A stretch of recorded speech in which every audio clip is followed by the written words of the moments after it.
ओवैसी के लोगों को सोचना चाहिए। वैसे मैं ओवैसी से कोई अपेक्षा नहीं करता हूँ। यह लोग रजाकत मूवमेंट से निकले हुए लोग हैं, जिसने जिन्ना को सपोर्ट किया था, जिसने पाकिस्तान को सपोर्ट किया था। मणिपुर की लड़ाई अब एक बेटी के साथ ऐसा हुआ, उसका हम लोगों ने निंदा किया, सरकार ने कड़ी कार्रवाई की, लेकिन मुस्लिम लोगों ने उसको उठा करके एकदम तमाशा बना दिया। कश्मीर में लगा था तेरा मेरा रिश्ता का ला इलाहा इल्लल्लाह। तो यह जो नारा है वह आतंकवाद का द्योतक है। यह जो इसके सही जितने भी लोग हैं, समाजवादी पार्टी से लेकर के सबने हमास का समर्थन किया है। लेकिन सोचना चाहिए कि आपके पास आर्मी नहीं है, आपके पास कुछ नहीं। अगर युद्ध में भाग लेना पड़े तो कांग्रेस क्या अपना हाथ का पंजा लेकर के जाएगी लड़ने? तो मानवता के लिए और जो मॉडर्नाइजेशन के लिए, जो इस्लाम को लात मारने के लिए खड़ा है, वह सऊदी अरबिया, दुबई, यूएई जितने भी देश हैं, वह आज भारत के साथ खड़े हैं, हिंदुत्व के साथ खड़े हैं। सर्वाधिक भारत का इन्वेस्टमेंट आज दुबई में है, इस्लामिक कंट्री है, लेकिन वहाँ स्वतंत्रतापूर्वक मंदिर जाना और स्वतंत्रतापूर्वक रहने की आज़ादी है। इसलिए दुबई छोटा सा देश होने के बाद भी भारत के साथ खड़ा मिलता है।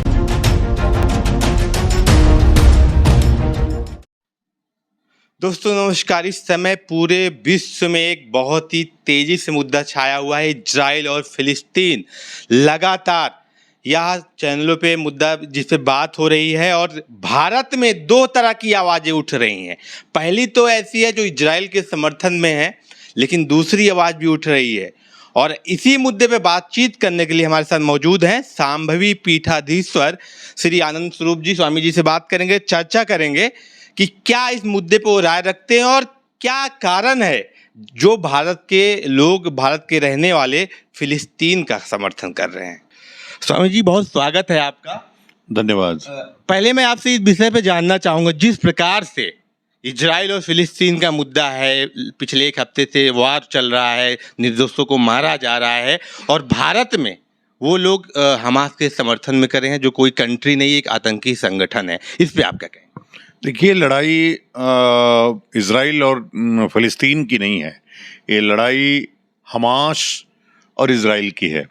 हमास ठीक वैसे ही है जैसे लश्कर तोयबा, बोको हरम, जिस प्रकार से बड़े ISIS जो ऑर्गेनाइजेशन है उसी का एक पार्ट है जिसको हमास बोलते हैं। बहुत ही, आज तो वहाँ के प्रधानमंत्री ने कहा है कि यह ISIS से भी ज़्यादा खतरनाक है। तो उसने जिस प्रकार से यहाँ 26/11 का हमला हुआ मल्टी प्लेसेस पे, वैसे ही कई स्थानों पे वहाँ पे हमास ने इजराइल में हमले किए।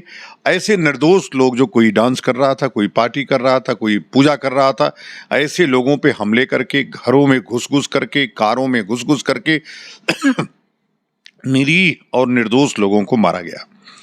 यह लड़ाई आतंकवाद वर्सेस किसी देश की है।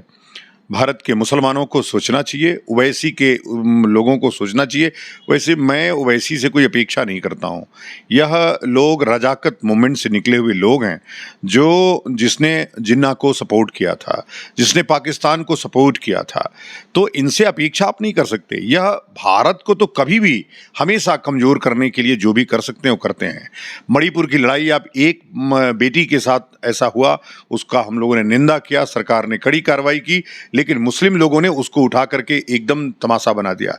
लेकिन अभी इजराइल में दूसरे देश की लड़की जो पर्यटन के लिए आई थी, उसको उठा करके ले जा करके जिस निर्ममता से उसका कत्ल किया गया, उसको नंगा किया गया, उसके साथ रेप किया गया, उसका समर्थन भारत का मुसलमान कर रहा है, ओवैसी जैसा गद्दार कर रहा है।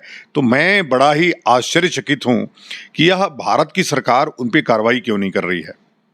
जब यह तय हो गया था कि भारत का प्रधानमंत्री आतंकवाद को लेकर के हमास के खिलाफ और इजराइल के साथ खड़ा है, तो हमारे देश को चाहिए था, यदि तुम देश से प्रेम करते हो, प्रधानमंत्री की, चूंकि यह आपका पर्सनल मामला नहीं है, यह आपके देश का मामला नहीं है, दूसरे देश का मामला है।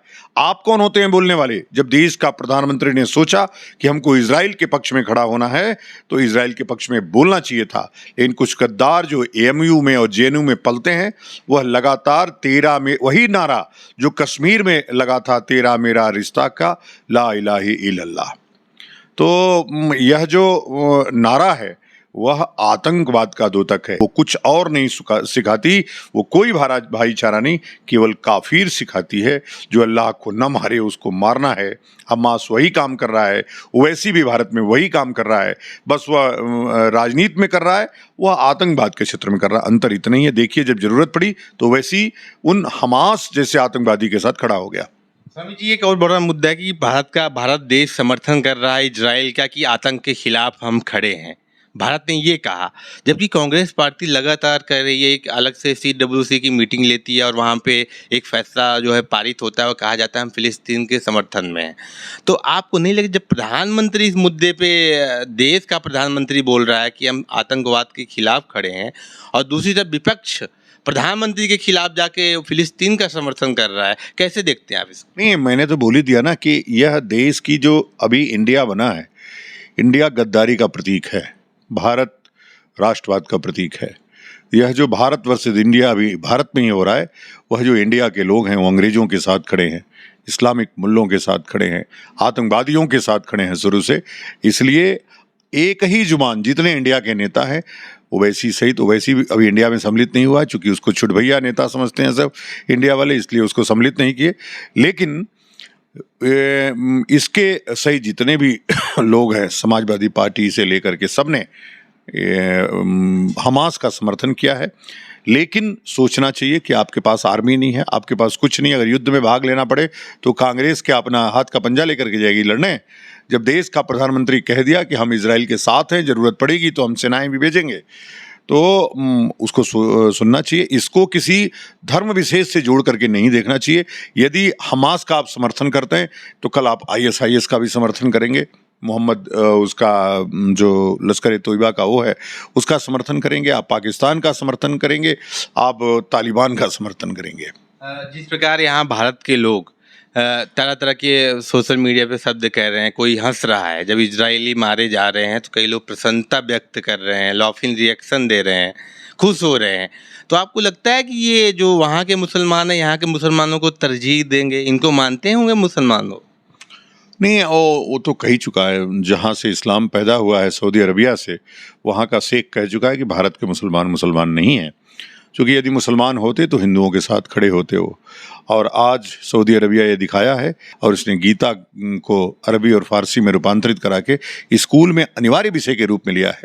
सऊदी अरबिया वो देश है जहाँ एक भी मंदिर नहीं था, आज 19 मंदिर है। उसको पता है कि शांति व्यवस्था कायम करनी है तो मंदिरों वालों को स्थापित करना पड़ेगा। स्वामी जी, दूसरी तरफ ईरान ने मीटिंग की OIC की मुस्लिम संगठनों की, जिसमें UAE और सऊदी अरब ने भाग नहीं लिया है और उन्होंने अपना कोई मत भी व्यक्त नहीं किया है। आपको क्या लगता है, सऊदी अरब समझ रहा है इजराइल का महत्व? सऊदी अरब ने समर्थन किया है इजराइल का, UAE ने तो खुल के समर्थन किया है।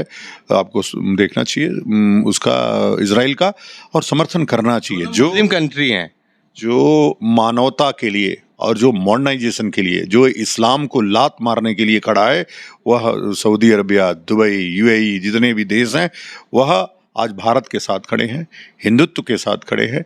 सर्वाधिक भारत का इन्वेस्टमेंट आज दुबई में है, इस्लामिक कंट्री है, लेकिन वहाँ स्वतंत्रतापूर्वक मंदिर जाना और स्वतंत्रतापूर्वक रहने की आज़ादी है, इसलिए दुबई छोटा सा देश होने के बाद भी भारत के साथ खड़ा मिलता है। सऊदी अरबिया का शेख हमेशा भारत के साथ खड़ा मिलता है, हिंदुत्व के साथ खड़ा मिलता है, हम कभी उसका विरोध नहीं करते। लेकिन ये जो यहाँ पे छुटभैये, जो नए नए मुल्ले हैं, जो कन्वर्टेड हैं, जो हिंदू से मुसलमान तलवार के दम पर सलवार बदले हैं, वह ज़्यादा, जो नया मुल्ला होता है ना, वो ज़्यादा ही अल्लाह अल्लाह करता है। वही हालत भारत के मुसलमानों की है। ये नए मुल्ले हैं इसलिए ज़्यादा अल्लाह अल्लाह करते हैं।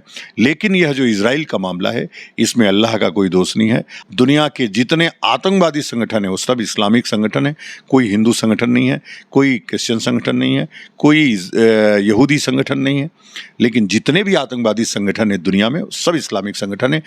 जिस प्रकार से इजराइल पे पैराशूट द्वारा वहाँ पे कूदे आतंकी और लगातार निर्दोषों को मारना शुरू कर दिया, आपको क्या लगता है भविष्य में भारत कितना तैयार है? अगर ऐसी घटना कोई हो गई भविष्य में, हमारे आसपास कई जगह ऐसे माहौल है जहाँ पे कभी भी दंगे फसाद हो जाते हैं, तो क्या हिंदू तैयार है? देखिए, हिंदू तो तैयार नहीं है। हिंदू को तो सुनियोजित तरीके से नपुंसक बनाया जा रहा है, लेकिन मुसलमान तैयार है। और हिंदू जो है वह कायर है। जब भी आवश्यकता पड़ती है, जब उसके घर में आग लगेगी तो वो बुझाने निकलेगा, बगल वाले के यहाँ आग लगेगी तो बुझाने नहीं जाता है। इसलिए उसके यहाँ भी आग लगती है तो जल्दी कोई नहीं जाता है। लेकिन मैं काली सेना के रूप में एक रेडिकल फोर्स इस देश में बना रहा हूँ। 2.5 लाख लोगों को प्रशिक्षित कर चुका हूँ। यदि जब ज़रूरत कल अंदर की पड़ेगी तो भारत का लोकतंत्र नहीं लड़ेगा, भारत की आर्मी हमारे धर्म को बचाने नहीं आएगी। इसलिए धर्म के लिए, हिंदू धर्म की रक्षा के लिए सशस्त्र सेना का गठन हमने किया है। वो लीगल है, वो भारत के संविधान के अनुकूल है और आज हम प्रशिक्षण दे रहे हैं। 2.5 लाख लड़कों को हमने प्रशिक्षण दिया है देश भर से। जब ज़रूरत पड़ेगी धर्म को बचाने की तो 2.5 लाख जो काली सैनिक हैं वो सड़क पर उतरेंगे हथियार के साथ। बहुत बहुत धन्यवाद स्वामी जी बेबाकी से अपनी राय रखने के लिए। दोस्तों इस मुद्दे पे ऐसे ही हम चर्चा करते रहेंगे। बहुत बहुत धन्यवाद।